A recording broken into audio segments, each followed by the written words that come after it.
Well, welcome to Noel's World of Whiskey. And I look like I'm up in the Arctic or someplace tonight, but I just had a little chill. I went for a jog there, later in the day there, and it was kind of damp. It wasn't snowing, it was raining, so I just thought I'd put something warm on. But I also hadn't planned on doing a review. I had planned to do some skate skiing, but things weren't all that great up on the mountain. It's not really snowing, it's raining, so I was not motivated into going up there and doing a bunch of Nordic in the rain. So I went for a bit of a jog there and got motivated to, I'm going to do a review. Now, I had a list of reviews that I wanted to do.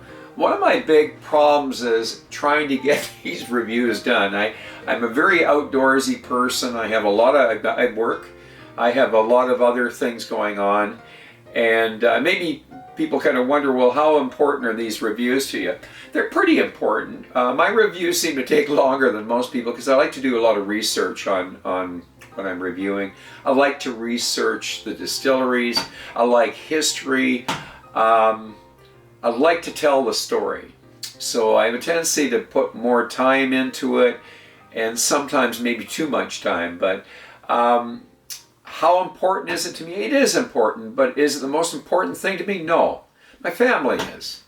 And there's other things I do as well. So I do try to find time to be able to get these reviews out there. I have a lot of whiskey that has not been reviewed. I have a lot of bottles that are going to get reviewed one of these days. But when I look here, I mean, I was going to try get the 24-year-old Old Perth done. I think I did do the 21. I wanted to redo the 21 Glenfarclas. I haven't done the 21 Glenkeith. I forget if I've done the Signet or not. I maybe I've done it, maybe I haven't. The Aaron 18, it's been a while. The double cask 15 Macallan. Well, I'm going to be doing that when I do the new Signatory 15. I got a couple of Macallan 15s I want to do. I think there's a few over at the other side here. I've got an Elberfeldy that's it's a wine cured one that's going to be interesting. It's a 46 or 2. Because the last one I did, I think it was the 16. No, it was the 21 43 I did. But so that's going to be interesting. But that's another story. Let's see what we're going to do tonight now. Impulse. That's what it was. It was an impulse, and I thought, let's get something affordable. Let's get away from these 21, these expensive whiskeys. Let's get something that's more, more grounded, that people can afford. It makes it, maybe a different crowd they're watching the videos. So this one is one that I have been around for years, actually. This is one of my earlier encounters was this distillery here, Glenmorangie. I've always been a fan of Glenmorangie. It goes back to the Macallans, the very first one I think I ever did with the Single Malt, and that goes way back as Glenfiddich, or I think it was Glenfiddich, and that goes probably back to, I don't know, 1980s. But this is an oldie, and so the Quitter Reuben is not as old as, let's say, this guy up here. I'll just, if you want to look at old, where is he here? I've got some really old guys here, so I just got to find them here. Where are you? Here he is. You want to see old, and I actually sipped on this. This is an 18. It goes back quite a few years. Now my son bought me one bottle, and I got another bottle right after. I liked it so much. The beautiful thing about whiskey is it keeps. Like this hasn't oxidized. This is my second bottle. I've been sipping on it. It doesn't oxidize. So this is a very old bottle, 18. And I think the one previous to this, I compared it to the new 18, which is here. Just comparing the two. And the amazing thing is that if you keep it in a cool place, and watch your cork and all that stuff, it's one of the things that you can actually keep, that you can have, many years down the road. You can't do that with beer. You can't do that with wine, Well, maybe some fortified wines, but anyways, that's kind of tells you this goes back a ways. This Glenmorangie interest in that. So, and I have a few bottles. I had one that was another bottle there, and it might be the predecessor to the Signet. I forget what it was called there, but anyways, let's put that one back, and let's get back to where we were here.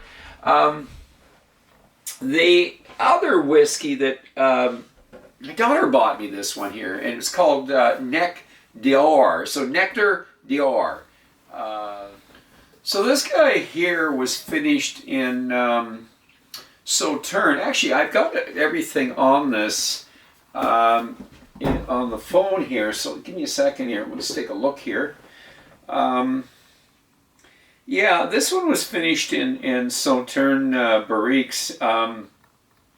Interesting in that I'm going to bring out another one that is same family. We'll say it's in the same family, but it's called the Nectar. This was called Nectar D'Or. They've shortened the name to Nectar. This is 12 years. This is 16 years. Anyways, it says the initial maturation is 14 years in American white oak. It's finished 2 years with it, blends the Sauternes and the Montbazillac. That's a French, by the way, wine, and I think it's pronounced Montbazillac. So the Muscatel we know is from Spain, and the Tokaji is from Hungary. So 4 casks. Wow. And this will be interesting. Let's get this thing open. I'm all excited here. So, well, I thought I'd start off with getting this bottle open. Kind of excited. I've been wanting to open this for months, and it's actually going to happen. So, yeah, you don't know how much different it's going to be to the bottle that the older bottle that Laura bought for me. But I'm kind of excited because I did like that. It was a lighter. It's a lighter presentation, but that like a Glencairn is a lighter presentation. It has its place in the whiskey world. So, anyways, let's get this thing started here. You don't need a knife if you look. I'm so old school. Oh, not bad. Not bad. Okay, let's give it a little pour. And I'm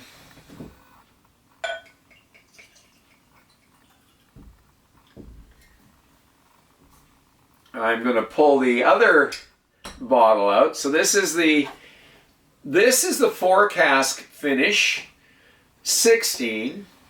It's kind of a nice box, but you do pay for these boxes.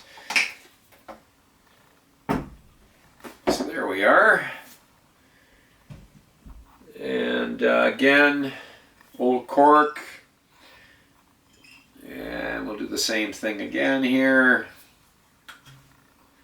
And you can tell there's not a lot of noise there because it's an older cork, probably shrunk a bit. And we'll give a little pour here.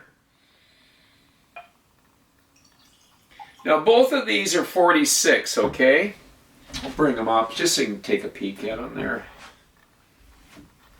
There we are. So there's the new one. That's the new look. Glenmorangie 16.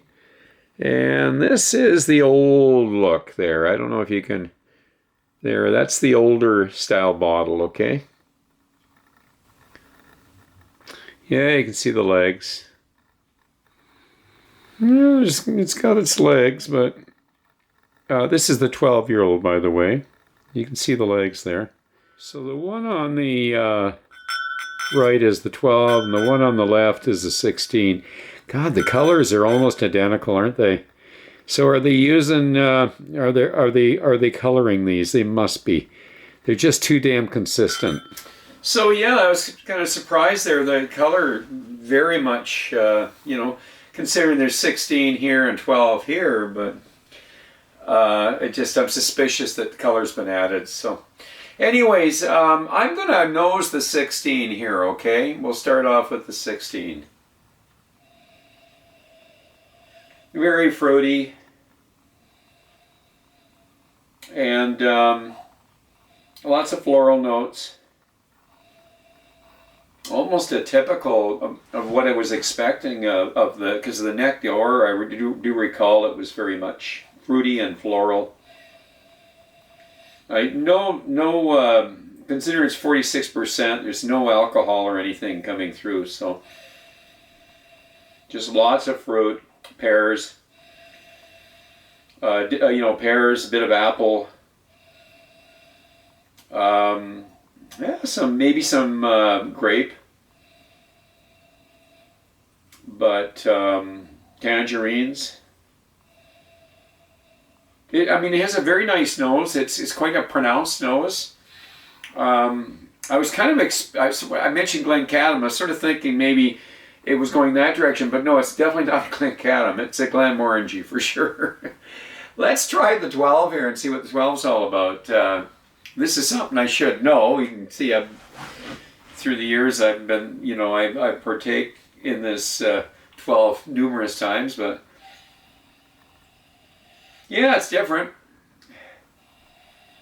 It's fruity.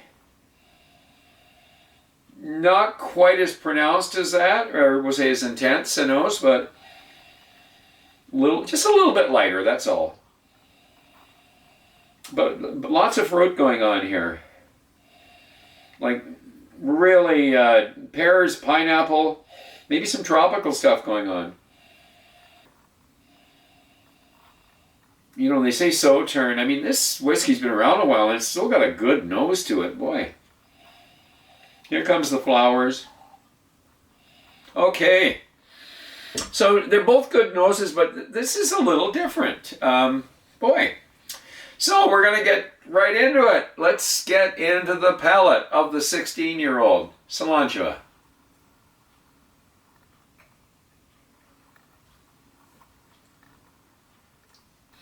Not quite what I was expecting. There's some sweet notes. There's some depth to this, even though it's a lighter presentation. It's not as light as this. There's a little more going on in terms of, and I think that's those extra casks. It's not all Sauterne is what I'm getting at. You can taste there's other cask influences there. So there's something grape. There's definitely some grape stuff going on. I'm still getting the I'm going to say pears and apples, the white fruits, and mixed in with a little bit of the stone fruits. It's coating the tongue really well. Let's continue on to the development and the finish. We'll go again, Slàinte Mhath.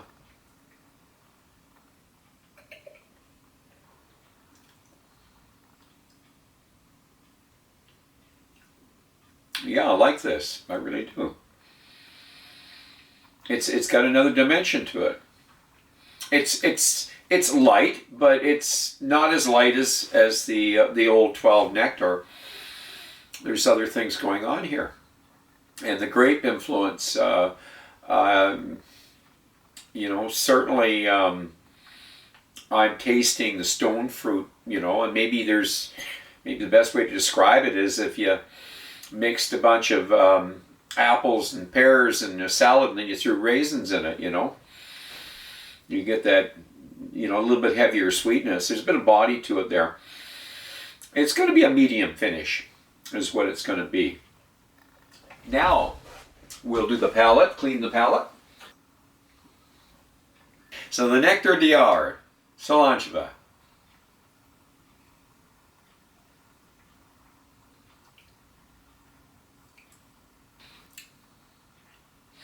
I hate to say it, it's more one-dimensional. I've always liked this, but I never looked at it as one of their best whiskeys, and it certainly is not one of their bad whiskeys. But I've never looked at it as a super dynamic whiskey.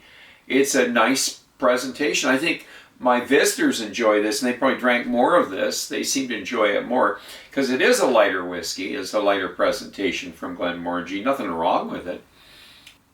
I'm going to go right into the development and finish because there was so much going on here, and I'm not quite getting it here. So maybe we'll try a second bit of a sip here and see what happens. Okay, Slàinte Mhath.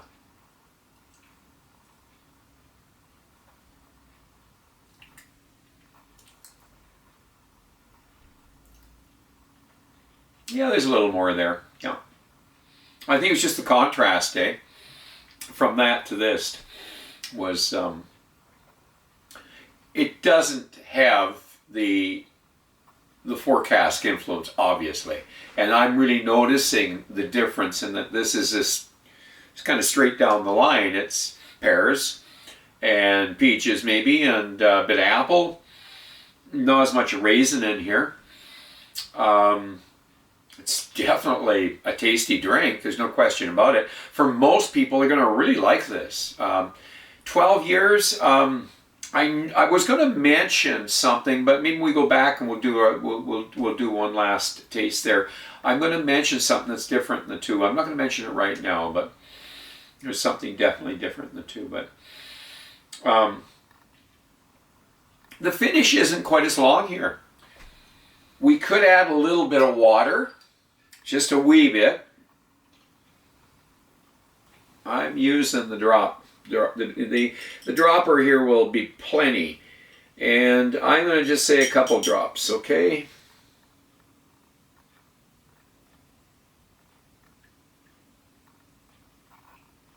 With water, the pellet.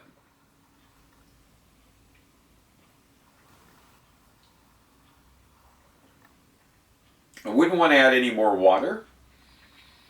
And this was 2 drops was smart. That's what you put. If you get a bottle of this, don't go more than 2 drops.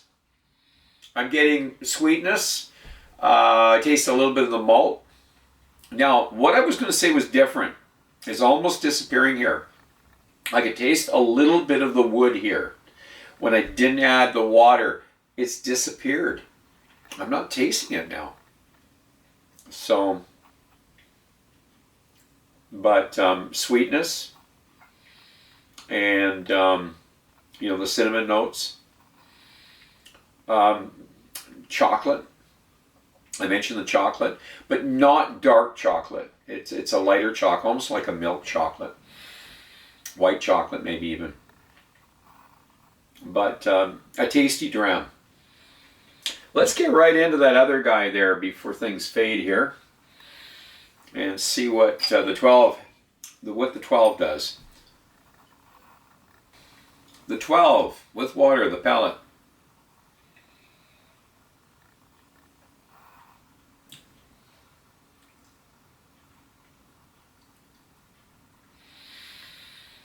Well, it's juicy.